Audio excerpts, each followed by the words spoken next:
जय श्रीनिवास जय वेंकटेश वृषशैलनाथ श्रीपद्मनाभ वैकुण्ठनाथ जय विष्णुतेज राजाधिराज तव जय जय जय देवादिदेव जय वासुदेव श्रीरामचन्द्र जय कल्किरूप शौरीश मोदधेरे निनाद जय जय जय जय जय जय।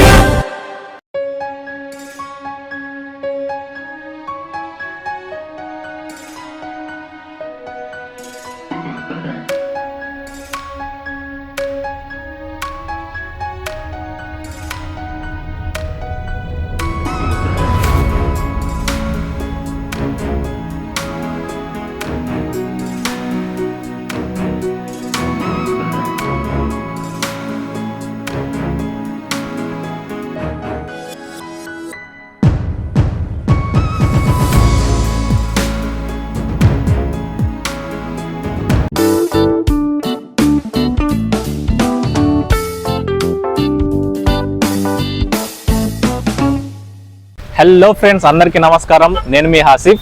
ఫ్రెండ్స్, ప్రస్తుతం నేను ఎక్కడున్నానంటే నేను చెప్పక్కర్లేదు, నా వెనకాల చూస్తే అర్థమైపోతుంది కదా, మన రాజమండ్రిలో ఉన్నాను. సో ఈ ట్రిప్లో వచ్చేసి మనం రాజమండ్రికి సరౌండింగ్స్లో ఉన్నటువంటి గోదావరి విలేజెస్లోని కొన్ని అందాలు మరియు కొన్ని ప్రముఖ దేవాలయాలని సందర్శించబోతున్నాం. మరి గోదావరి అని చెప్పి కృష్ణమ్మను చూపిస్తున్నాడేంటి అనుకుంటున్నారా? అక్కడికే వస్తున్నాను. ప్రస్తుతం నేను జన్మభూమి ఎక్స్ప్రెస్లో హైదరాబాద్ నుంచి రాజమండ్రి వెళ్తున్నాను. ఈ ట్రైన్ హైదరాబాద్లోని లింగంపల్లి స్టేషన్ నుంచి ప్రతిరోజు ఉదయం 6:15 బయలుదేరుతుంది. అలా విజయవాడ మీదుగా వెళ్ళి మధ్యాహ్నం 3:20 రాజమండ్రికి చేరుకుంటుంది. ప్రస్తుతం టైం అయితే మధ్యాహ్నం 1 అయ్యింది. మరో 10 నిమిషాల్లో విజయవాడ రైల్వే స్టేషన్కి చేరుకుంటాం. విజయవాడ నుంచి రాజమండ్రి చేరుకోవడానికి 2 గంటల టైం పడుతుంది. అలానే మన 2 తెలుగు రాష్ట్రాల నుంచి రాజమండ్రికి ఉన్నటువంటి ట్రైన్ డీటెయిల్స్ డిస్క్రిప్షన్లో ఇచ్చాను, చెక్ చేయండి. అక్కడ దూరంగా ఒక కొండ కనిపిస్తుంది కదా, అదే ఇంద్రకీలాద్రి శ్రీ కనకదుర్గ అమ్మవారి టెంపుల్ ఉంటుంది. సో నేను ఇప్పటి వరకు ఆ టెంపుల్ వ్లాగ్ చేయకపోవడానికి మెయిన్ రీజన్ ఏంటి అంటే, ఆ టెంపుల్ లోపలికి కెమెరా ఫోటోగ్రఫీ నాట్ అలౌడ్. కొండపైన మన మొబైల్ ఫోన్స్ పెట్టుకోవడానికి లాకర్స్ అందుబాటులో ఉంటాయి, కానీ ఆ లాకర్స్ దగ్గర నుంచి టెంపుల్ వ్యూ చూపించాలనుకున్నా కూడా అస్సలు కనిపించదు. బట్ ఏదో ఒక రోజైతే తప్పకుండా ఈ టెంపుల్ వ్లాగ్ చేస్తానండి. అండ్ కొండ కింద చూసుకున్నట్లయితే మన కృష్ణమ్మ ప్రకాశం బ్యారేజ్కి మొత్తం 70 గేట్స్ ఉంటాయి. ఈ ప్రకాశం బ్యారేజ్ నిర్మాణాన్ని 1852 సంవత్సరంలో మొదలు పెడితే 1855 కల్లా కేవలం 3 సంవత్సరాల్లోనే పూర్తి చేశారు. అంతేకాకుండా ఈ బ్యారేజ్ని నిర్మించడానికి ఆ రోజుల్లోనే 1,75,00,000 రూపాయలు ఖర్చు అయింది.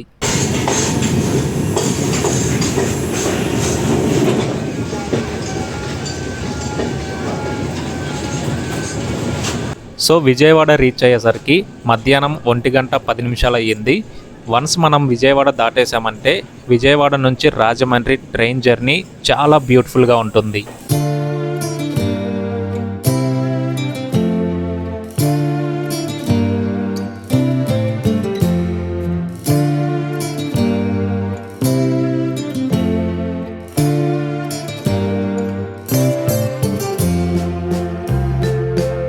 ఇంకొంచెం సేపట్లో మనం రాజమండ్రి గోదావరి యొక్క ఐకానిక్ బ్రిడ్జ్ పైన అయితే ట్రావెల్ చేయబోతున్నామండి. ఈ బ్రిడ్జ్ని మనం చిన్నప్పటి నుంచి ఎన్నో మూవీస్లో చూసుంటామండి. స్క్రీన్ పైన చూసి ఇమాజిన్ చేసుకున్న సైజ్ కంటే లైవ్లో అయితే ఇది ఇంకా చాలా హెవీగా ఉంది. ఎంతైనా మనం చిన్నప్పటి నుంచి స్క్రీన్ పైన చూసిన ప్లేసెస్ని అక్కడికి వెళ్ళి రియల్ టైంలో ఎక్స్పీరియన్స్ చేయడం అనేది ఆ ఫీల్ భలే ఉంటుంది. కింద గోదారమ్మ కూడా ఫుల్గా వాటర్తో నిండిపోయిందండి. మేబీ నేను ఈ వీడియో పోస్ట్ చేసే టైంకి గేట్స్ కూడా ఎత్తేస్తారేమో. అండ్ మేబీ గోదావరికి పులస చేపలు వచ్చేది కూడా ఈ టైంలోనే అనుకుంటాను. గోదావరికి ఎర్ర నీళ్ళు వస్తే పులస చేపలు వస్తూ ఉంటాయి అంటారు కదా.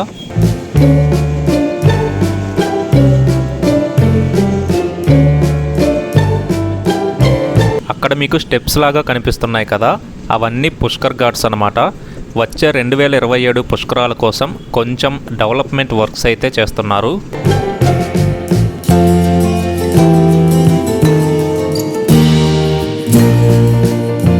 ఫైనల్లీ గోదావరికి అయితే రీచ్ అయిపోయాను. నా లగేజ్ అది అంతా రాజమండ్రి రైల్వే స్టేషన్లోని క్లాక్ రూమ్లో పెట్టేసి పుష్కర్ ఘాట్ దగ్గరకు వచ్చాను. ఇప్పుడు మీరు చూస్తున్నారు కదా, ఇదే పుష్కర్ ఘాట్ సర్కిల్, చాలా పెద్దది. అండ్ అక్కడ రైట్ సైడ్ ఒక బ్రిడ్జ్ కనిపిస్తుంది చూడండి. ఇందాక మనం ఆ బ్రిడ్జ్ పై నుంచే రాజమండ్రి రీచ్ అయ్యాం.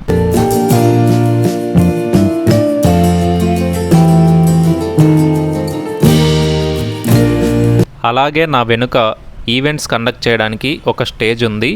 ఈ స్టేజ్కి పక్కనే రాజమండ్రి ఐకానిక్ సెల్ఫీ పాయింట్ అయితే ఉంది.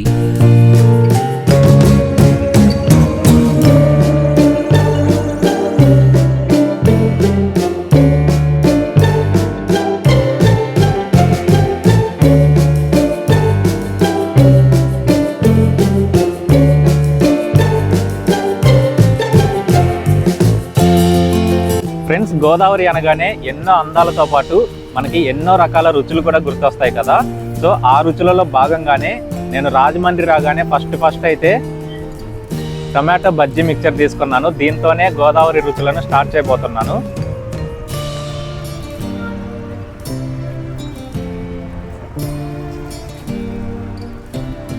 సూపర్. ఒక ప్రాపర్ అథెంటిక్ టమాటో ఫ్లేవరు చాలా బాగా తెలుస్తుంది దీంట్లో. సో ఈ పుష్కర్ ఘాట్ దగ్గరే ఇక్కడ చాలా షాప్స్ ఉంటాయన్నమాట. మీరు రాజమండ్రి వస్తే డెఫినెట్గా ట్రై చేయండి. టమాటో బజ్జీ మిక్చర్ అదిరిపోయింది.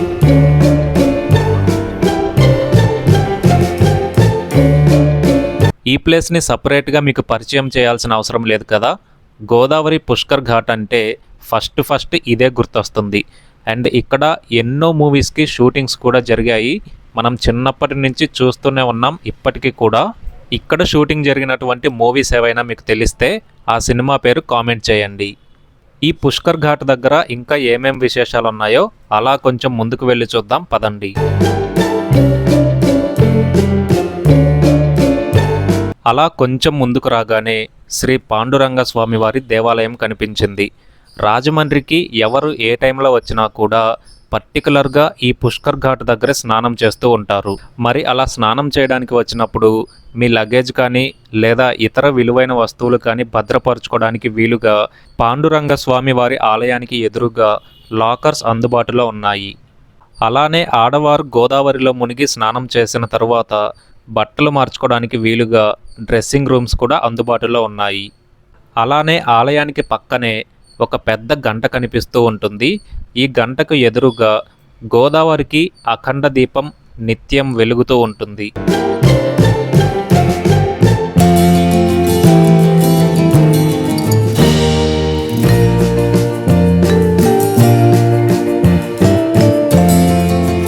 అలా ఇంకొంచెం ముందుకు రాగానే గోదావరి మాత విగ్రహం దర్శనమిస్తుంది.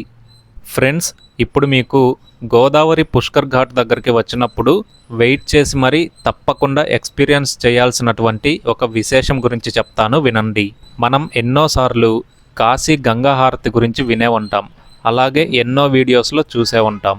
సేమ్ అలానే ఈ పుష్కర్ ఘాట్ దగ్గర కూడా గోదావరికి నిత్య హారతి ఉంటుంది. ఈ హారతి ప్రతిరోజు సాయంకాలం 7 గంటలకి మొదలవుతుంది.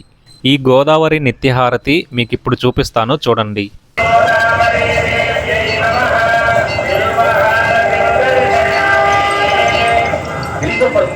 పరమేశ్వరుడికి ప్రీతి చేత ఈ బిల్వ హారతిని దర్శించుకోవడం వల్ల 3 జన్మలలో చేసిన పాపములు తొలగిపోవు.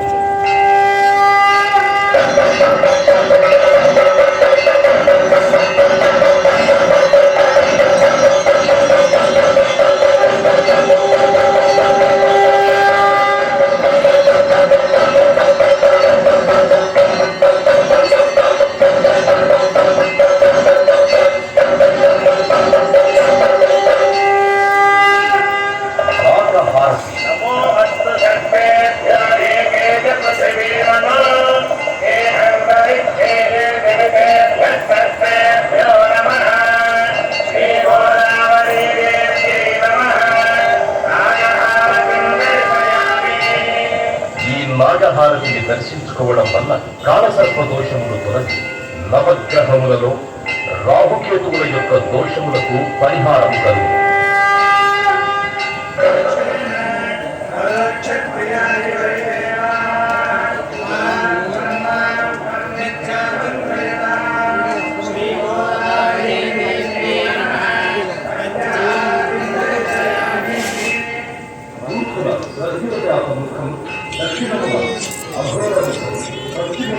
వామదేవముఖుడు, ఉత్తరమున ఈశానముఖము, ఊర్ధ్వమున శాంతముఖము విరాజిల్లుతూ ఉన్నది కావున ఈ పంచభారతి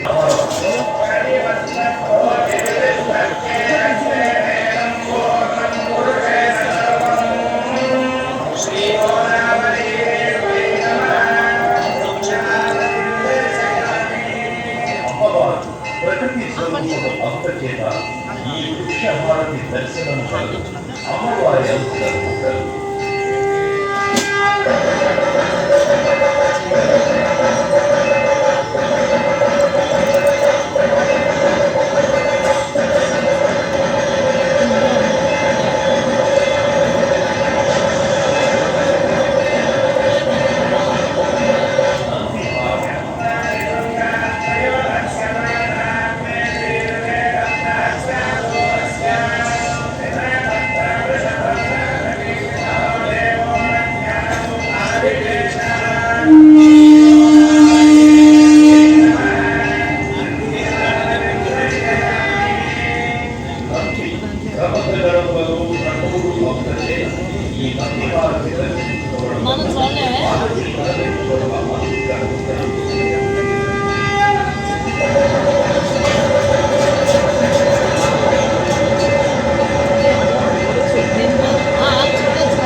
ఈ రుద్రహారతి దర్శనం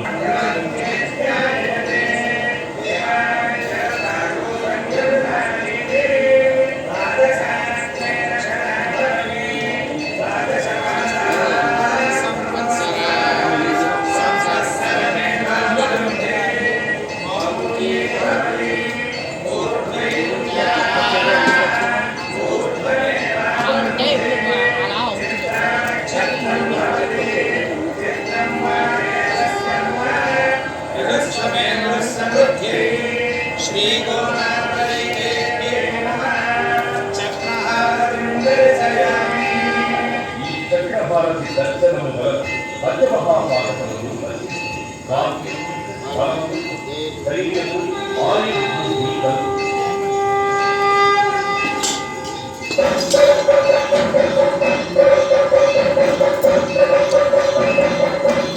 కుంభహారతి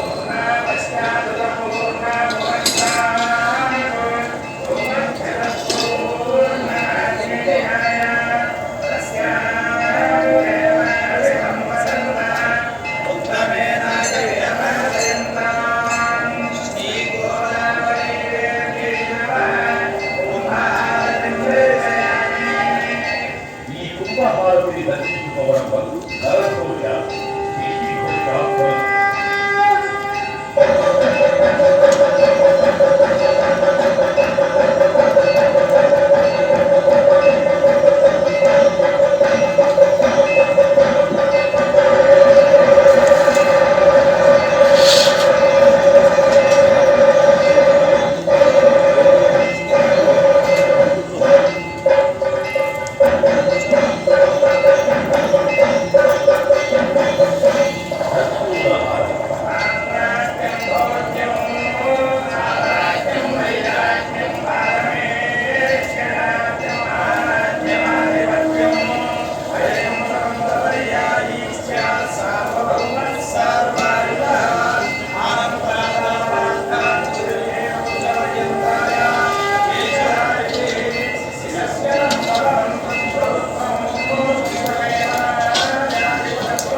ఈ నక్షత్ర హారతిని దర్శించడం వల్ల ఆయా దోష పరిహారాలు జరుగుతుంది.